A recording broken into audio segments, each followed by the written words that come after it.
human beings. Thank you so much for joining us. Let's just take a moment to drink in the majesty that is the mask Dan Wilson is wearing. If you want me to take a drink, I could do that right now. No, wait, wrong character, wrong character. Sorry, I don't know what came over me. I love Halloween.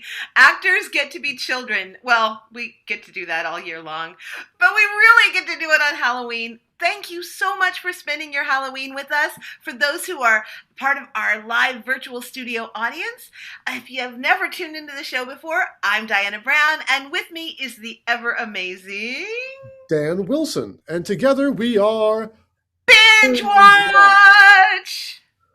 This is so much fun. Also, before we get going any further, like, subscribe, do all the YouTube things because, it's helpful. It is helpful. It's so totally helpful. Dan, I am beside myself with joy. I am extremely happy as well, and I think it's for the same reason. I think it is because one of our favorite improvisers in the entire world is our guest artist tonight. That's right. This amazing individual is part of a duo called the Purdy Twins. And the Purdy Twins are one of the most unique vaudevillian-esque improv duos I've ever had the pleasure of watching. Absolutely astonishing. I've seen them several times now, and it's always an absolute joy. Although the first thing I saw Kelly do was a genre Improvised. Tennessee Williams. Yes, at the San Diego Improv Festival. So, in which I got to see her be both Tennessee Williams and a crazy, manic, childlike figure that who knows anything can happen with. So she's a wonderful range. She's a lovely human being. So glad to be playing with her tonight in Hark. A headline. That's right. We love to do improvised Shakespeare. I will not say that I do it well. I just like to do it. Dan does it brilliantly. And Kelly, I had the privilege of meeting in an improvised Shakespeare workshop led by the amazing Dee Ryan and Jane Morris at the Alaska State Improv Festival. That was the first time I had the privilege of playing with Kelly, and the only time. So tonight, getting to share the virtual stage with her is extraordinary. Absolutely extraordinary. Why don't we bring her in? We're talking about her a lot, like she's a third person, and yet she is right. She's right here. She's right here. Let's bring her forward, summoning her as though we are touching our grimoire. And yes, there she is. Virtual audience, put your hands together for the ever amazing Kelly. Oh my God. Thank you. No, thank you. Thank you for having me. It's an honor. I like you, cannot wait to play with the two of you. It's a lifelong bucket list check. Woo! We were on somebody's bucket list, Dan. It's nice. I always wanted to be in a bucket. Wait. Yeah, no, that you're works. Out. You're out of the bucket. We're out of the bucket. We made it out of the bucket. So, Dan, tell these good humans what we need from them in order to present our set as Hark, a headline. Well, we're going to pull a headline from a local free neighborhood newspaper. And I've got a couple from folks in the chat. Sweet. So I'm going to give folks just a few more seconds to go ahead and put those in there. So if you let us know what your free local paper is, I'm going to go ahead and pull a headline from one of the ones from where you're from, and that will be the basis of this Shakespearean tale. Historically, Shakespeare had these big epic stories. Shipwreck occurred, no one survived that we know of. Prince of Denmark is mad. The King of Scotland has risen and is a murderous bastard. Big things. But, big tales happen in small towns. And small tales can be big to those who are living them. And so we're going to see what that looks like tonight. So I'm taking a look at the chat. While you get that, Dan, I'm going to go backstage and I will join you when our set begins. Sounds great.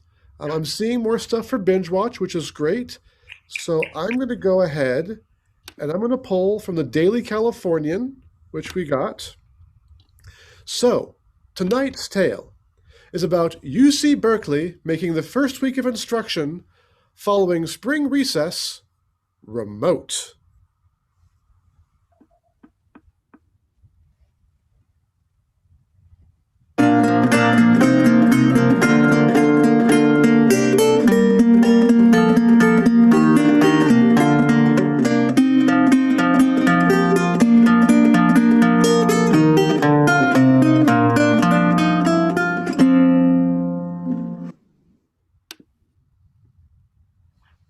Prithee, sire,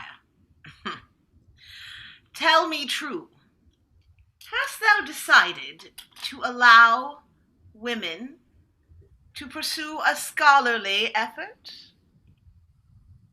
Thou comest to me with a question most pertinent to mine interests. For indeed I do seek to have those of the fair sex fill these halls of learning. And though thou calls me sire, and indeed I do rule over thee as a king would over a kingdom, I am but a mere chancellor of this my domain of education. Yet call me sire if thou willst, for my desire for power is great, and I will revel in it. And thou desire for power is what I play upon in this moment, is it not? Flattery, yes, I bring to thee flattery, much. However, I am aware that thou hast cast thine own eye on a particular fair student. 'Twould be against the rules of those resources which are human for me to do so, and yet, as thou art as close to my bosom as my bosom is to itself, I shall confess to thee I do spy a certain fair young maid of divine complexion and flaxen hair that I do seek to bring not to my classroom, but to mine bed. Aye, but through the classroom, knowledge being the vehicle that will bring her to thou bed. Am I right? Thou art correct, and yet there is a problem, as there often is, for this plague that hath fallen across our land forbids me from coming within near contact of her. Aye. Aye, 'tis true. You will have to instruct her from beyond a wall, and she, on the other side of said wall, must receive thou tutelage, and from thy words only learn. How will she decipher your intention when thou is unable to show thy visage? And yet methinks this may prove in my favour, for my voice is melodious, and my words are persuasive, and yet my visage itself is aged and decrepit, and full of lines and wrinkles that bespeak a life hard lived, as many academics have found themselves to be. Indeed, thou face is like, I see the map of the New World with the augmentation of the Indies. I like not the direction thou goest, for methinks thou seekst to not flatter me, but to shame me for mine experience. I seek only to prick thee and thy ego thusly, in order to make thee ready for love's threshold. For love is the first to bring a man down to size. 'Tis true, and no man hath had a love token like this, where he must woo another through a wall. 'Tis like of some literary tale of long past that I have forgotten, for I do teach the sciences. My attention for this falls much like my ornament falls at this time. Though you are my friend, I wish not to stand and bandy words further. I wish for action on thou part. I wish for thee to have what thou long for. How may I aid thee? Seek out this fair maid, and bespeak of me kindly to her. Let her know that I am a virtuous man, and cannot be swayed by any means of comely utterances or ribald advances. Let her think me a saint, and that shall prick her fancy. Aye, she knows well that I am your best friend, and will think my words untrue, or at very least will think my words are, shall we say, adorned. I know. I will take a disguise. The very thought. As a beggar woman, wanting only succor and suffrage. And from there I will speak of the man. Yes, I will speak of the man who hath given me lodging and food and kindness. Yes. For nothing wins a woman's heart like talk of kindness. And again, bespeak of her my great virtue and chastity, for she must think it her idea to come to me, and not my idea to presume upon her. Yes. In fact, I will say no maiden has been able to win your heart.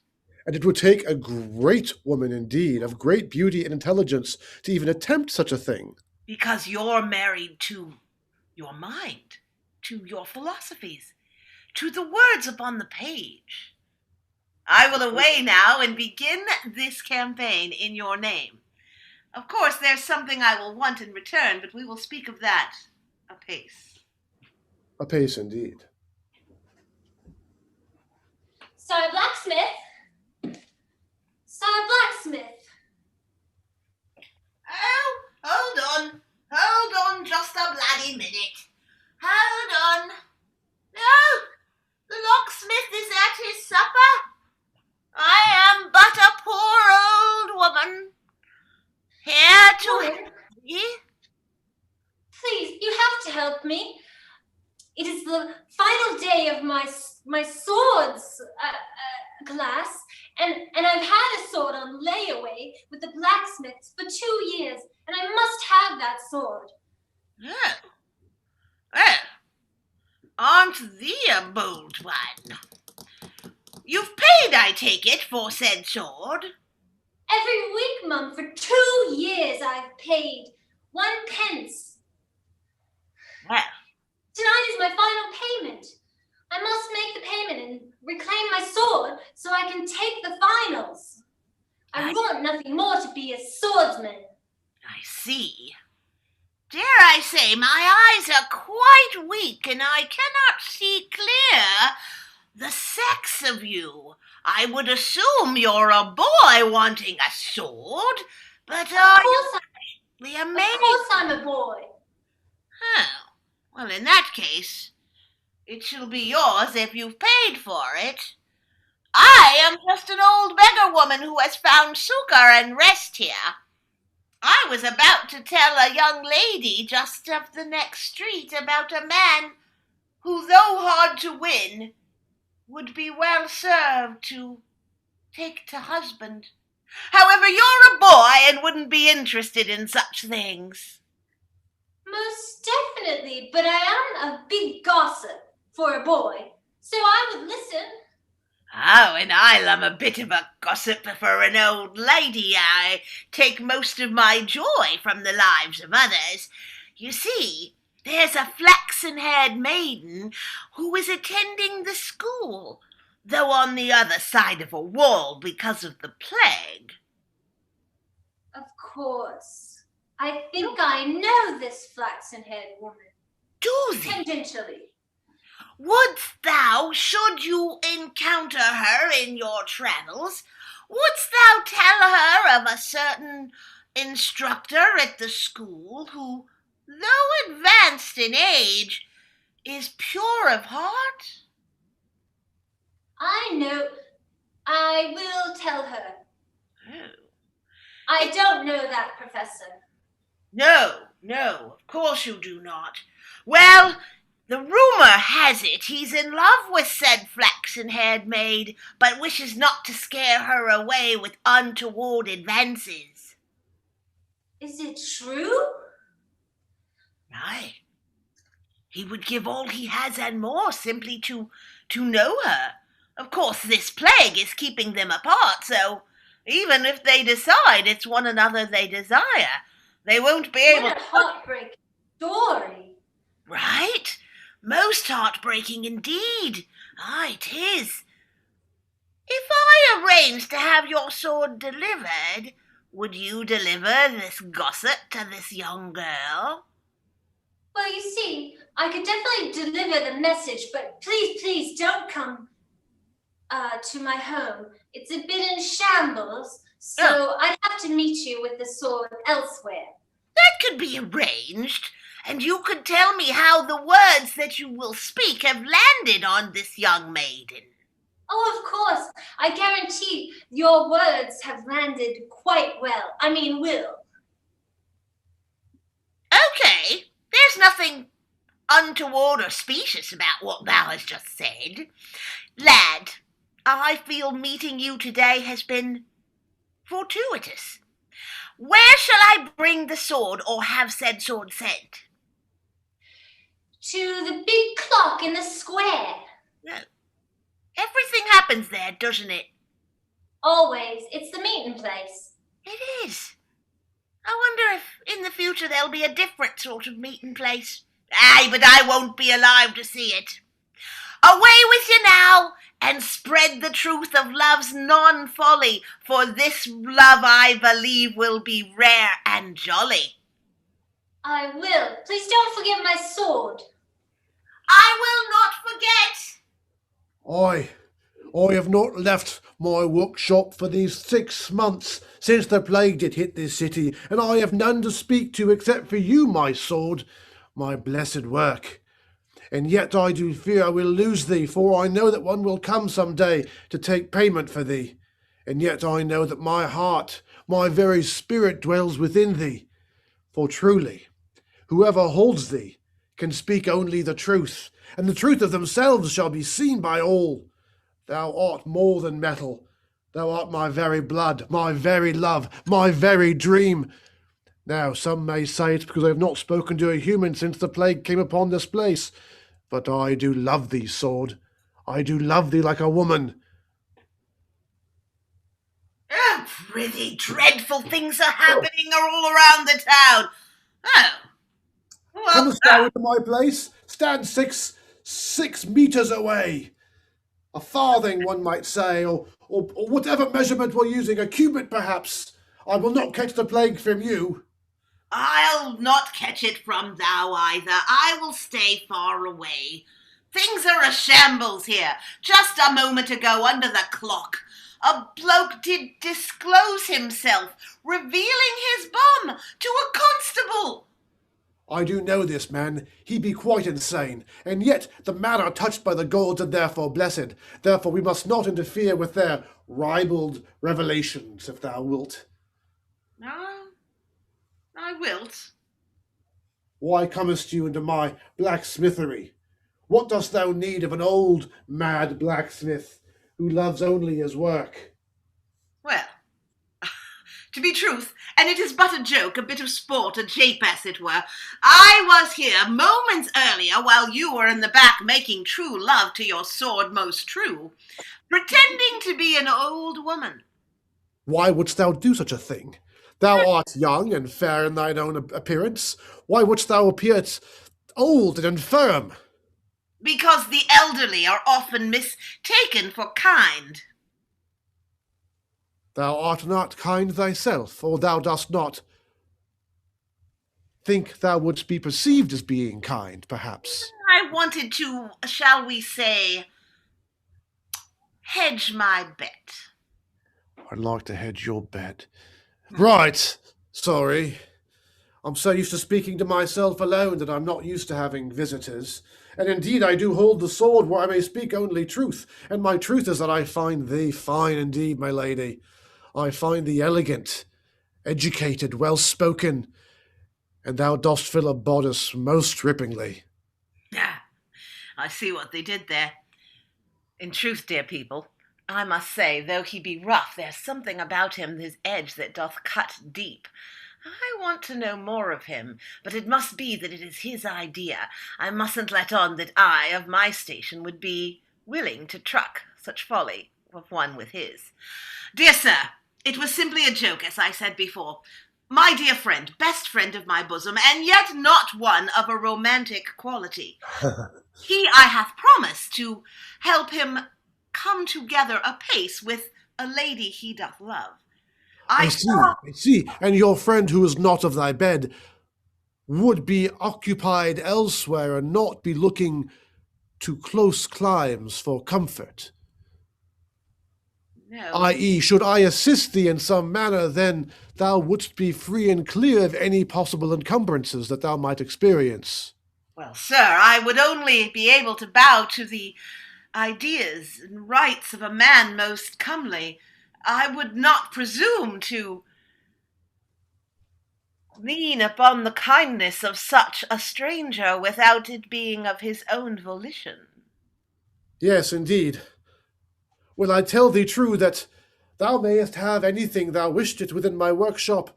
Only one thing is precious to me and beyond sale, and that is a thing that has been promised to another, and yet I cannot see myself willing to see it gone.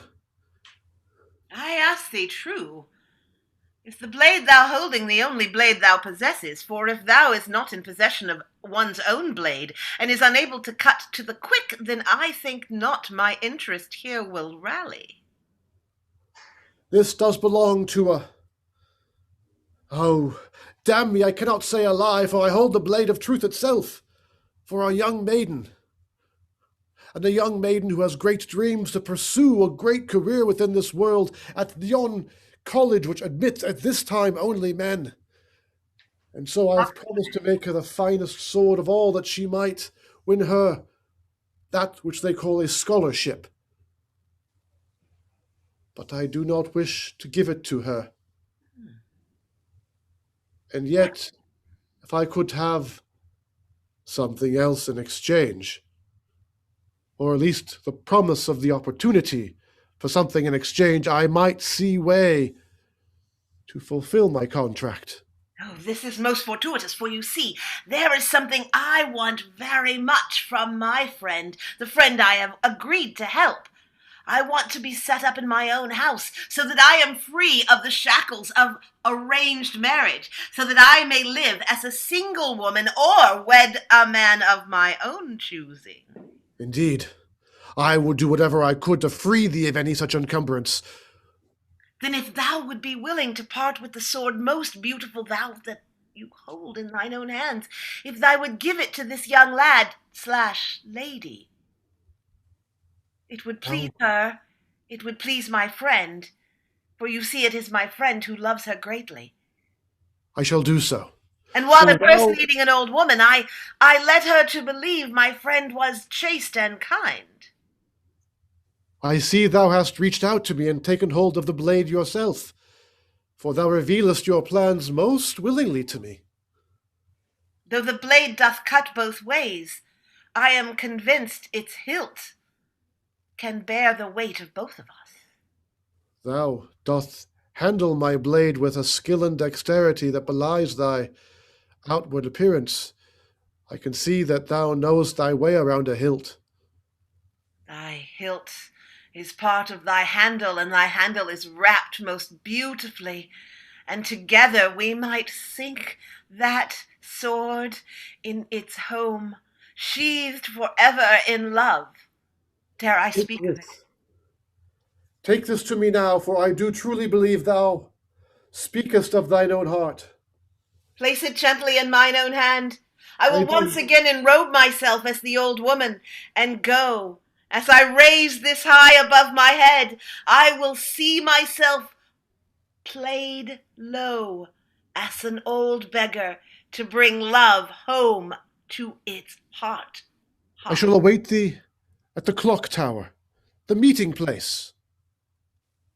Why does everything happen there? Could this be the moment? The moment where I lose it all the years of trying to be a knight, all the training, all the hours, and also lose my love if I am honest? Or could this be the moment that I can have it all? A career as a knight, and a love, and family, and acceptance. The old woman, she did say the professor loved me. Is it true? Oh, I wonder where she is. hello. Oh! Look at you! There you are! Yes, the dear neighbor boy told me that I should come talk to you. Indeed you should, and I have for him a sword most true. You do? You have his sword? Indeed. I'm most delighted. Well, I will lay it here at thy feet. Oh, once I bend over, it's very hard to get back up again. But I'll try. Oh, I did it. I overheard thee talking about love. Hast thou entertained ideas of the scholar of which I spoke? The young lad only told me briefly, but I don't know. I seem to be at a precipice. Well, don't jump. I fear I might. The challenge is so deep to choose between a career and a family and love, and I want it all. Why must you choose? Why can't you have both?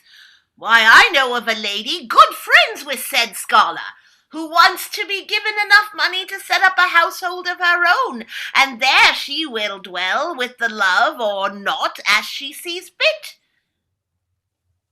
Oh. You may have both if that is what thou seek. I guess I never thought of it that way. I'll tell thee what. If thou truly love this scholar, I will do what I can to make your path clear. You're so kind. Oh, well, you know, old people are kind. They are. Tell me, young maiden, speak of all that is in your heart so that I may revel in your youth and fancy. Well, it's untoward to be in love with a professor because it changes the power dynamics of our relationship. And I never know if I'm a good student or not, or just a thing to be reflected on of beauty and youthfulness and lustfully. I want to be accepted for what is up here and what my hands can do with a sword. Oh, well, I've heard tell of in Spain and parts of France there are young women who are trained in swordsmanship. Why not here? Why not here? That's a good thing. We should bring it here. If thou is the love of this man, the scholar, might he not train thee in the ways of knighthood? I'd be too ashamed to even ask, lest he's turned me away in both love and skill. Thou art both beautiful and quite smart, and I would warrant greatly dexterous with a sword. But maybe he wants a conventional damsel instead of one that holds a sword and chops heads off of invaders. No, I don't know, that might come awfully handy. You're so optimistic for an old person. Well, I've nothing to lose. Hie thee home with thine own sword, and meet at the other side of the contagion wall in the morning. I warrant thy object of affection will be there, though I warn you thusly, though his heart be sprightly and young, he is of an advanced age. I will rub my hands with rum for an hour, just to be clean to meet him. Thou art most kind. Be there tomorrow, and now until then, away, lass. And not at the clock, at the wall. At the wall, the contagion wall, because of course only through said wall are studies being conducted. Right. Have a good day, old woman. Aye, you too, young lass. I do believe love's plan is afoot, and is it possible I too will find love at the hands of the blacksmith, though charred and calloused his hands may be.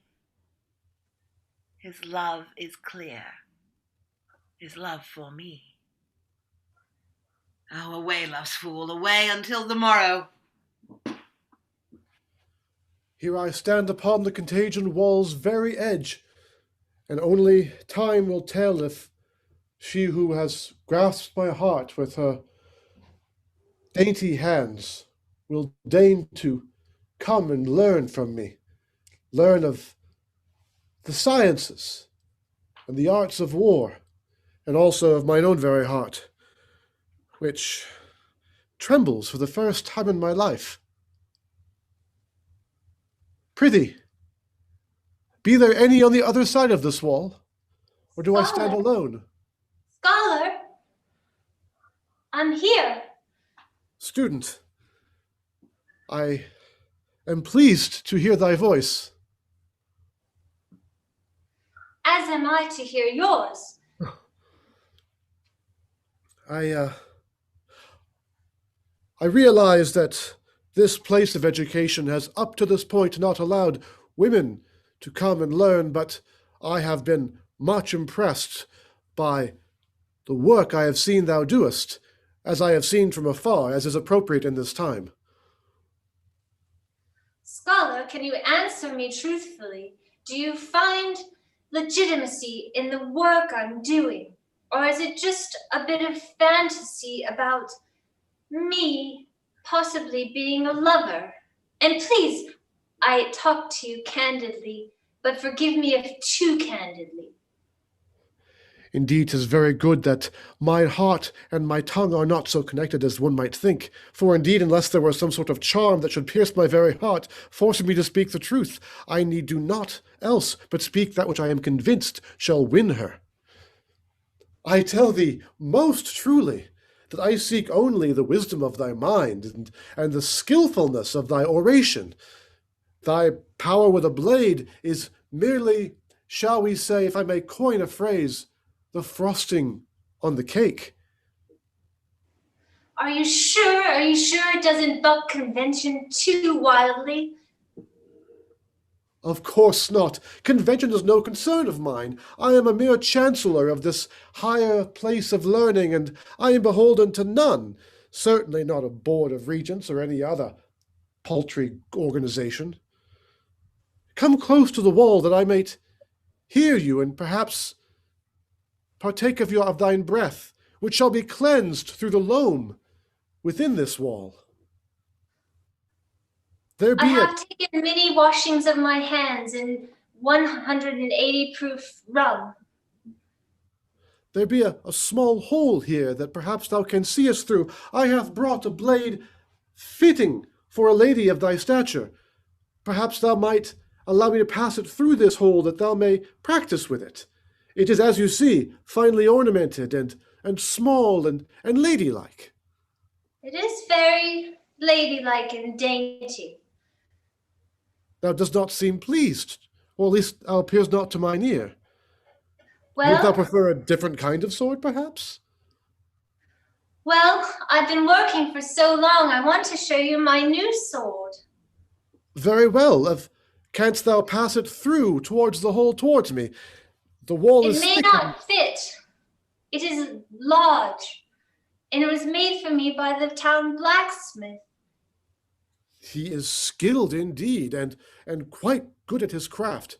Perhaps thou mayest throw it over the wall, and I shall see it land, and if thou can place it directly in the ground, I shall know of thy skill. That's a wonderful idea. I will throw it, and thus it will come down and impale the ground next to you. Indeed. A fine test of skill for thy first assignment. And not a hair on your head shall be harmed, because I've been practicing. On your count of 6. 6, 5, 4, 3, 2, 1. Gah! It hath embedded itself perfectly within my foot, and I feel compelled to tell you that I desire nothing. What, good lady? Oh, scholar, I said, oh, scholar, no, I'm so ashamed. I am full of both pain and a desire that I hear thy cry. Prithee, I am here to tell all who will hear of me that I desire nothing more but the spirit extinguished from all women who would come to this place. I want nothing more than their supple bodies clasped against mine own. All of my desires of the flesh only. Well, I don't think that's what you planned on saying, now was it? Why would I say such truths? I believe that sword hath powers beyond your own reckoning. Ah! 'Tis true. I feel within me truth. There is no truth in the sciences. Not in this day and age. My entire career is flimflammery. I speak nothing but rumor and middling magic. Oh, speaking of rumor, I hear that very, very, very tough Scottish warrior is on his way back. The warlord known as the McRib. The McRib, I tremble with fear at its name. The McRib hath returned. 'Tis the word. Scholar, you must throw my sword back over the wall. I will take this accursed thing, and I fling it unto thee. Aye. I want no more. Brave, perhaps. Perhaps she with said sword will vanquish McRib. I care not. Thou hast heard my words. She hath heard. All within earshot have heard my words. I have no place here. And McRib, thou dost know, hate and despiseth me. For while he did journey forth, I did usurp his power beyond that of a mere chancellor. 'Tis true, the things you say. Oh, dear, I have feeling the young lady has bolted, hopefully to vanquish said McRib. Otherwise, perhaps your case is not lost entirely. Perhaps the mere fact that thou wouldst share so much of thine own truth has won her. Perhaps the fact that you are humbled in her presence has elevated her. I would 'twere true, but we have reached the final scene of this play, and I must slink off in infamy. Perhaps, though, she shall acquit herself against the McRib, and bring happiness to all in this small hamlet. And I have one question for thee, for I have helped thee truly. Thou hast. Wilt thou give me a small amount to set up my own household and be free from becoming the chattel of another man? Take this. It is worth its weight. It is made of the truest steel and inlaid with gold and precious jewels. Aye. It will serve thee well. Now I must go and live a life of hermitage, and ponder what I have learned of myself and of the world, lest... I will this take, and with it I will make a home for mine own self and my love, the blacksmith.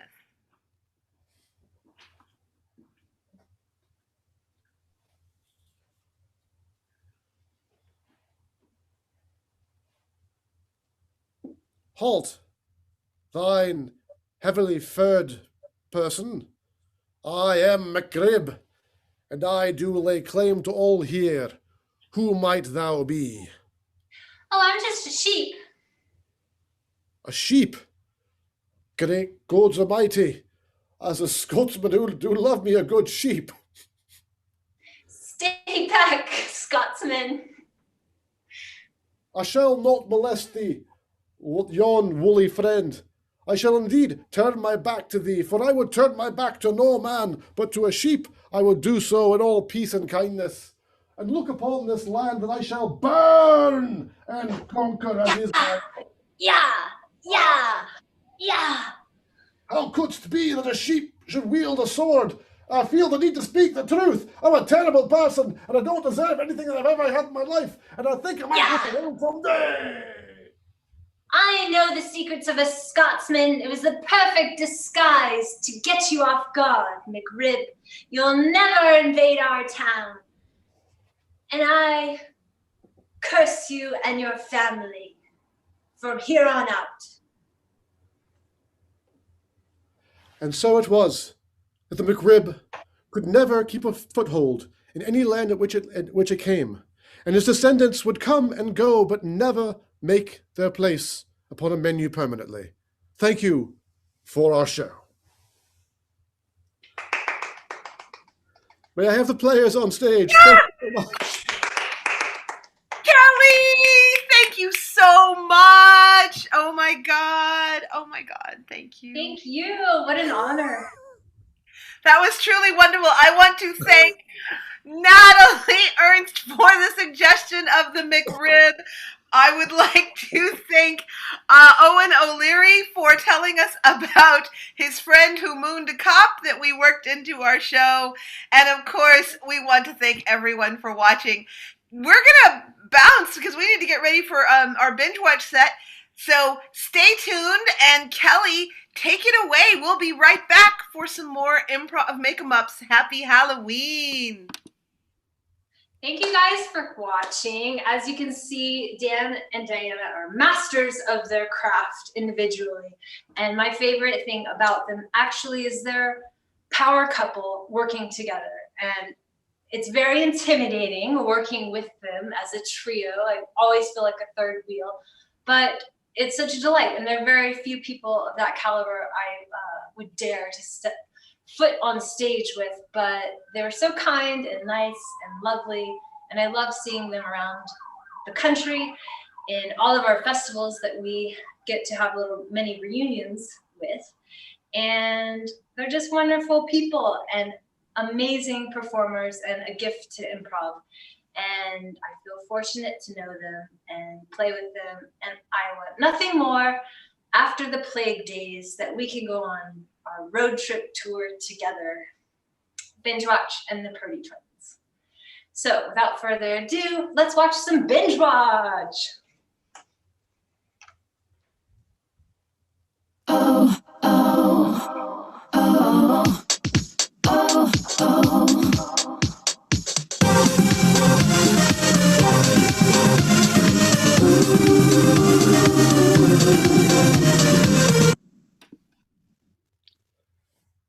Yeah! Hey, Thank you so much, everybody. Let's give a shout out to our production manager, Stacy Marshall. Yay! We literally could not do this without you. We are so happy that you are part of our production team. And let's hear it once again for our fabulous guest star, Kelly. Woo! Dan, you're looking at the chat, aren't you? I am looking at the chat. So we've had a few shows given to us this evening.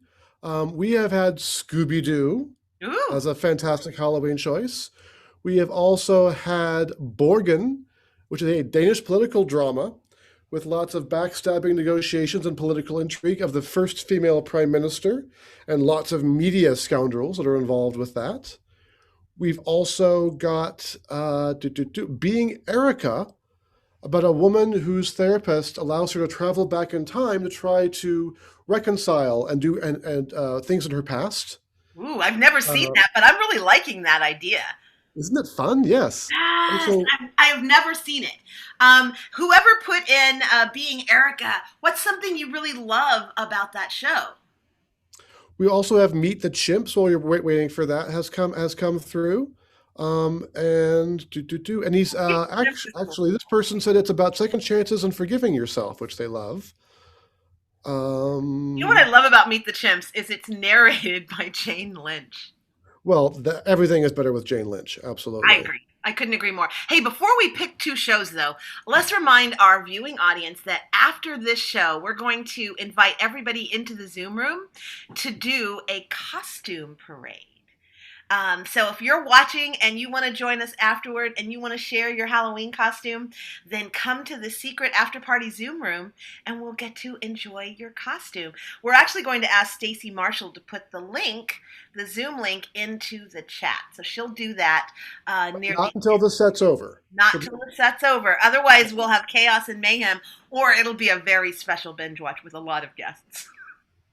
So the other shows we've had is Somebody Feed Phil, but a very enthusiastic foodie traveling the world, and The Unicorn, about a young widow who starts online dating. So we've got a few good options here. Wow. But it sounds like you've made your choice already. Well, again, I've never seen Being Erica, but I love the idea of being able to go back and fix things that didn't go well. Okay, great. Well, why don't we go ahead and do that? Let's do that along with... I'm kind of liking the Borgen, the first two we had here. I want to go ahead and take that with a Danish political thriller about the first female prime minister and all the forces trying to minimize her and trying to undermine her. Okay. All right. Well, fabulous. Please stay tuned for the very first and perhaps last episode of... Dere, Dewind.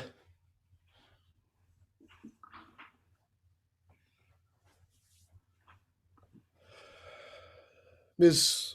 Prime Minister. Yes. I'm very pleased that thou...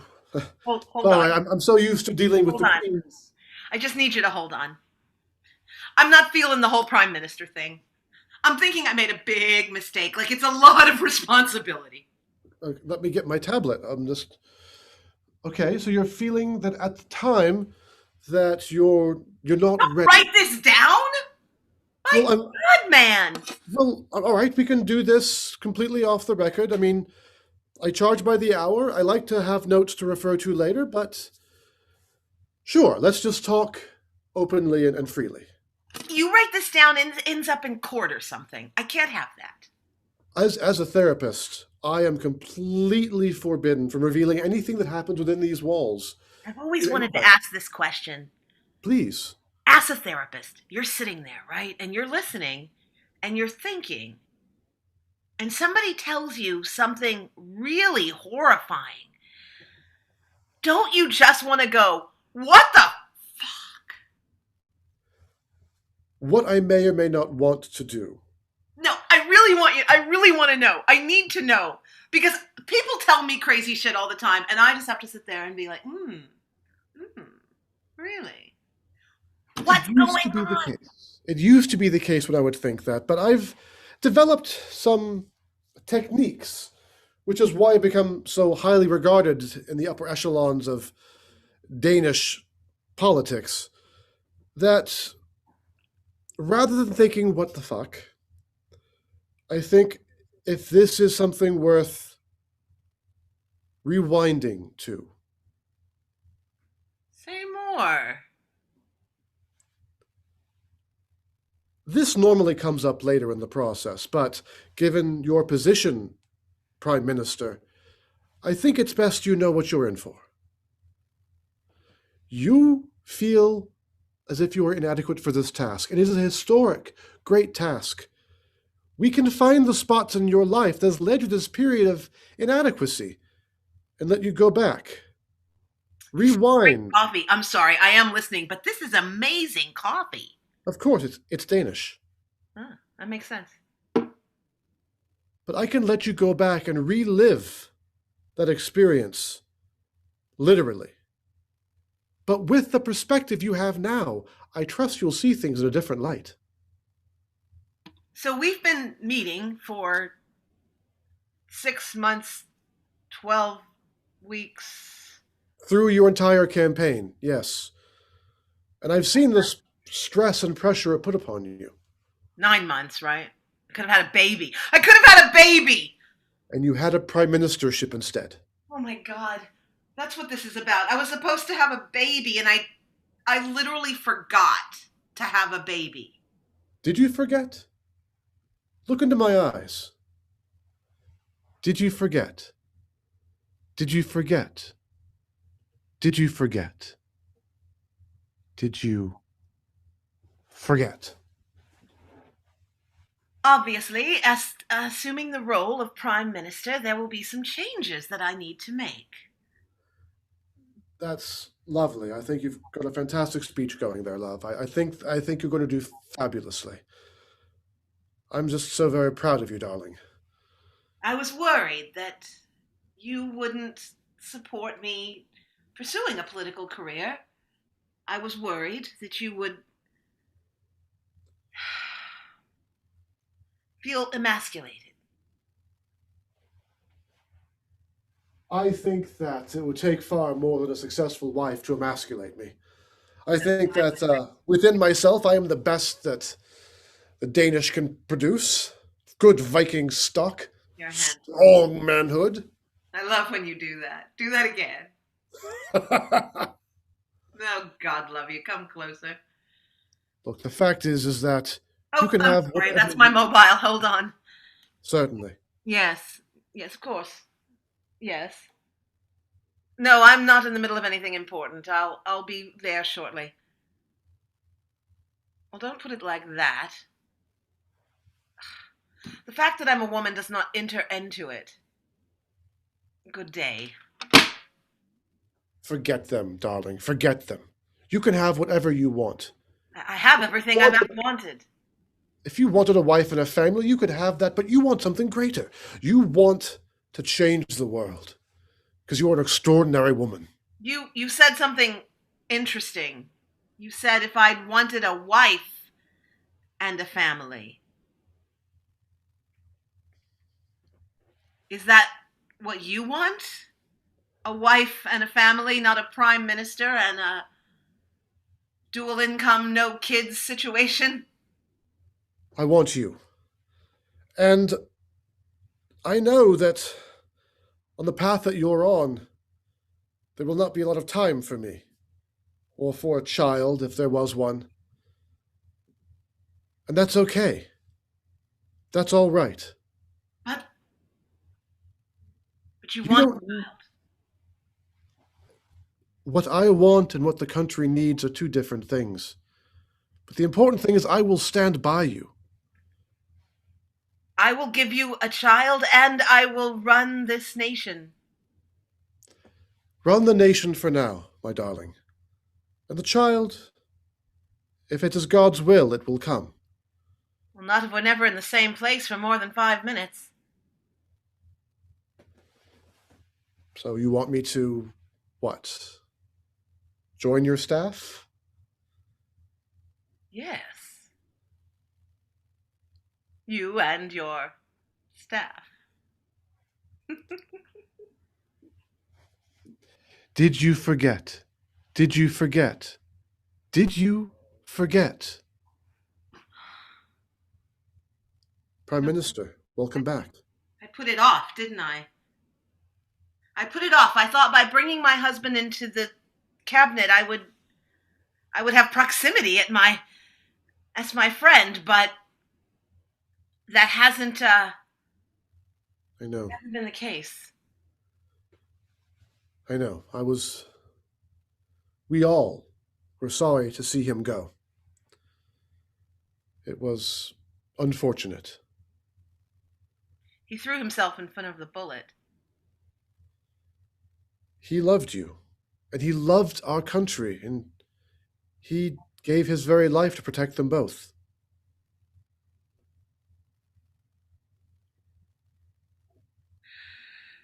There is a small part of me that fears. I have a dream, a recurring dream. Okay. And in the dream, he didn't lunge in front of the bullet. He was pushed in front of the bullet. And in this dream, do you see who pushed him? I do. Prime Minister, this technique of mine, it is not purely mental. If I send you back to a memory like this one, Yes. and if you change it, Yes. that change will not be a figment of your imagination. I don't care. I Think, want to go back. I know that it could change everything, including you, but I want to go back. I am more concerned for our nation, Prime Minister. Are you prepared to give up what he sacrificed himself for? Are you prepared to toss away that sacrifice? I think it possible that I could pull him from harm's way and we could both live. And do you feel that in doing so you would retain mighty change for women and for all Danes in doing so? I can send you back, but think hard. We should just wait till our next session before making this jump. It is a momentous thing you are considering. There is much I have to do in the next week between our current session and next. Treaties to be signed, deals to be brokered. I fear that I will lose my conviction. It will waver, and I will be unable to return to this moment. All the more reason to consider what you will do in the light of that context. Our time is nearly up as it is. Prime Minister, if you truly want this thing, if this is worth more than the good you are doing, that will become clear over the next week. In the dream, it is my own hands that pushed him. And a phrase that continues to echo in my mind. He said to me, for he knows my heart probably better than I know my own. And that is, do you want a wife and child?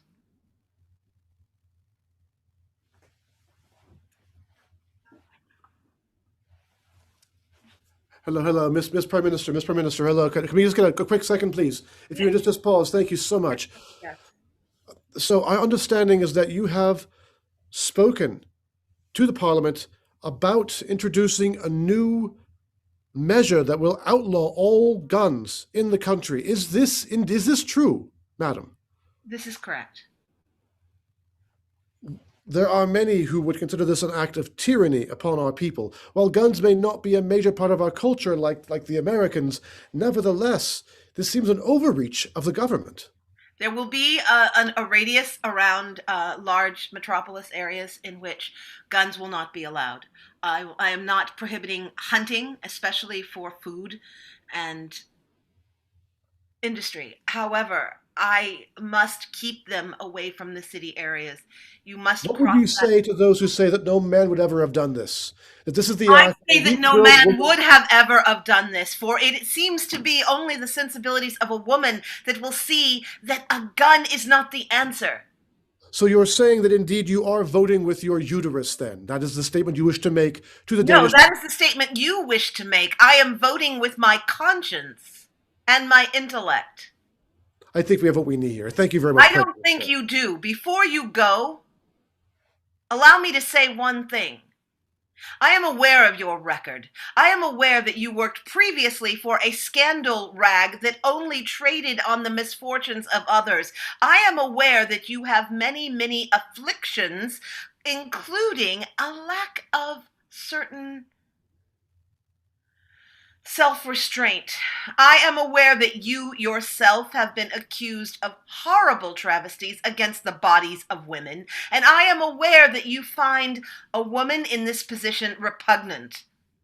However, I am also aware that I have a job to do, and I will do it, damn it. I will do this job, in spite of people like you. Thank you for your time.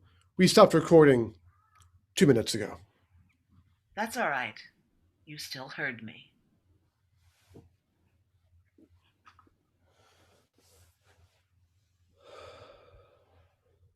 So how's my little girl doing? Prime Minister of the whole country. So proud of you, baby.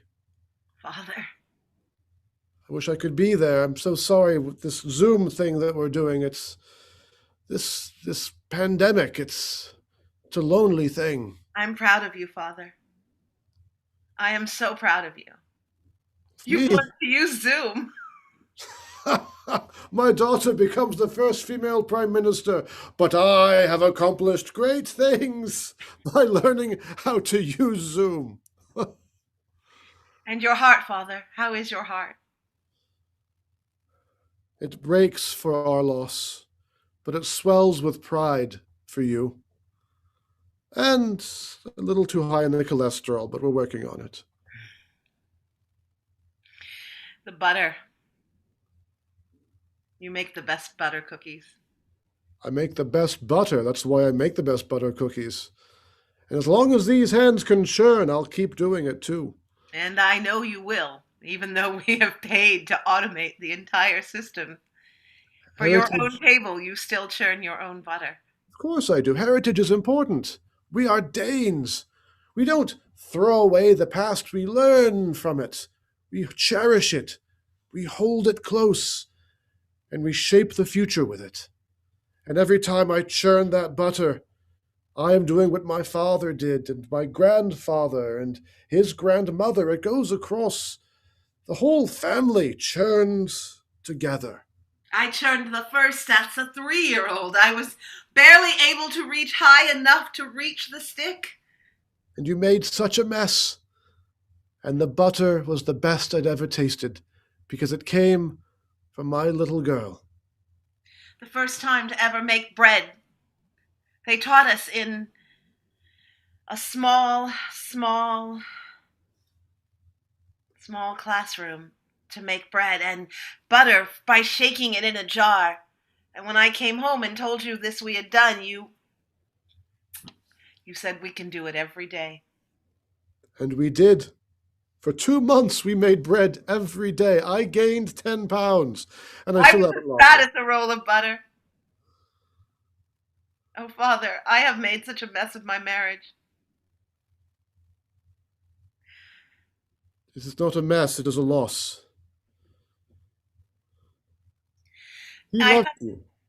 dream, Father. We all have dreams. In the dream, it is a nightmare. It is not a dream, not a good thing. I dream in this nightmare that I pushed him in front of the bullet. That is an evil dream. But it is a dream, my daughter. It is a thing to look back from. It is a fear that you have. It is a fear that I am no therapist. I know you have one of those. All of you fancy people do. I was about to say my therapist has the same cup. It's a good cup. It's Danish. Your coffee. We're hardy people.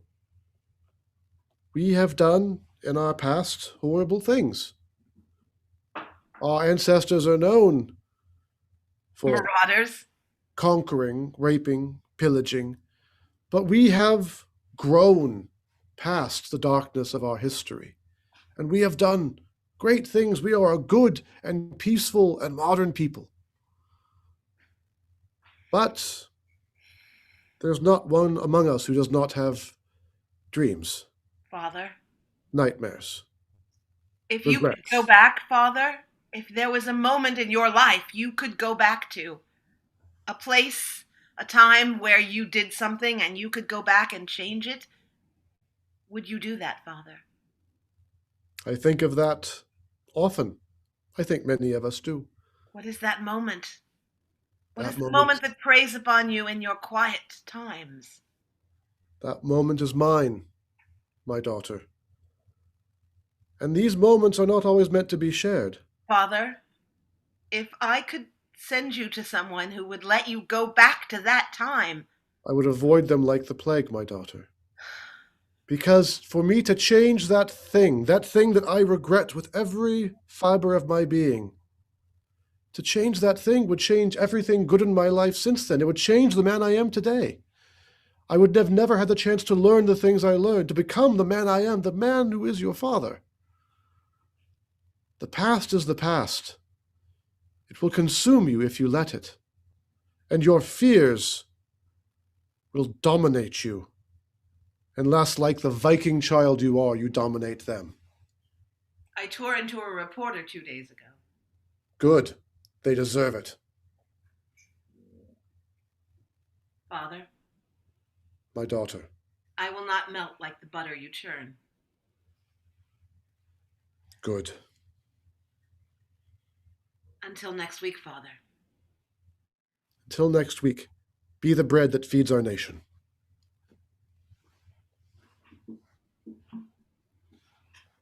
So,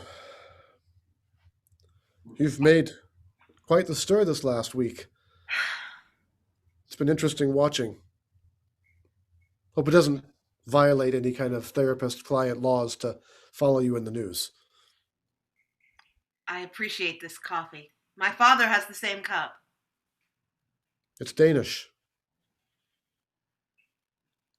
Good things come from here. We've a reputation around the world of being kind, noble, articulate people. But my father reminded me of our history, our marauding nature. I told him of the possibility to go back in time and change something, or if one had said possibility, I asked him if he would do so. What did he say? He said it would change the very man that he is now, and he would not deprive me of that man. Your father has great wisdom. does. He still turns butter the old-fashioned way, in a wooden churn. He has calluses on both hands. I would not object if you ever decided to bring some in as a tip for Christmas. I will ask him to, along with a loaf of bread that he and I could bake together. Prime I had Minister. hoped... No, please. No, I need some wisdom now of all times, please. The technique I developed is powerful, and there are times when it can be very healing, but it must be used carefully. I'm glad you have wise people in your life. There are things we may want to go back and revisit, to go back and rewind, but I trust you see now why we must be very careful about which moments and why. You know the reporter that I spoke to?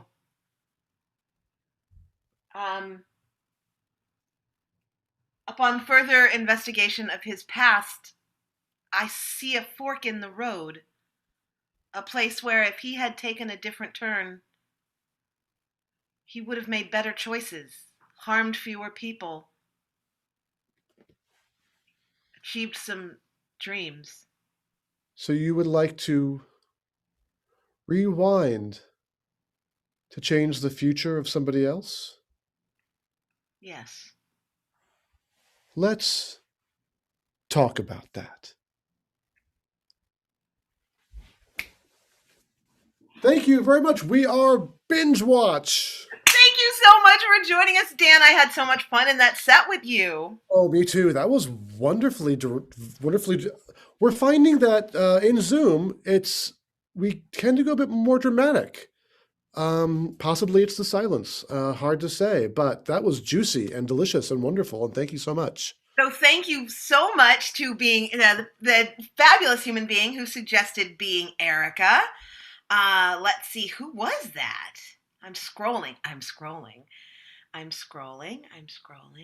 If you are the person watching that suggested being Erica, go ahead and put in the chat, that was me, so I can thank you. And then who also suggested the show you picked, Dan? That was Mike Valenza. Mike Valenza in the house. Thank you so much. Thank you to everybody we should bring in Kelly for a nice curtain call before we Let's do that. to the costume party. Yeah, we're not gonna do that without bringing Kelly back. So let's bring Kelly back to the screen, beautiful humans. Thank you, Dan. I'm back. Yes, the fabulous Kelly. Great set, guys. Thank you. True praise from someone so talented as yourself. Thank you for spending Halloween with us. My God. Delicious, delicious.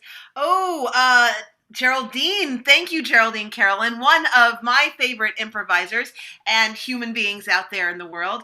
Geraldine is part of a group I have the privilege of directing, The Professionals, and she shared that with us. Amy S. Oh my God, thank you. She says some beautiful things. I cannot wait to see. She says, I cannot wait to see you live again one day. My goodness, we can't wait for that either. Since we can't do that right now, our stage manager having difficulties getting it in. So. Can you, Dan? Will you go ahead and put in the chat? Sure. Sure. I will go ahead. The link to our Zoom room. Well, I asked Kelly to share with us anything she'd like to share with the viewing audience. Anything you want to share about what you're working on or what you hope to be working on? Well, I hope to be working on more improv, of course, like we all are. But I'm working now. I don't know if everyone knows, but I do costumes for motion pictures and television. And I'm working on a science fiction show. So it's really fun. It's out of my element. I usually do like period films or contemporary television. And so this is kind of a little stretch for me, and it's really fun. And I get to work with a lot of wonderful craftsmen. Like tailors and dyers and agers and mask fabricators and hat fabricators. And it's just a delight and a dream come true to have all those amazing professionals as coworkers, it's a huge fun thing that I'm excited to go to work now. Oh, that's fantastic. Kelly was sharing with us during a rehearsal that we had that she had an idea of something that she wanted for a particular costume, and she was able just to go to these fabricators and go, would you make me about 100 of these? Tell that story a little bit. Yeah, it's just, I mean, I literally can just think of something, and I'm working with people who make the thing happen, and they can repeat it 100 times.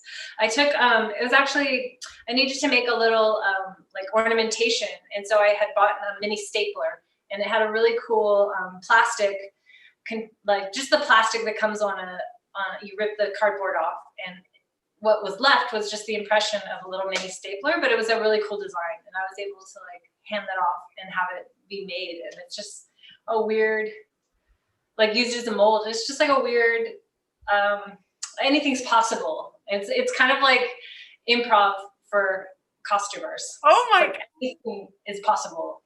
That's extraordinary. And yes. What is extraordinary to me is that you looked at this former plastic clamshell thing from the stapler and envisioned what it could become for this costume that you were working on.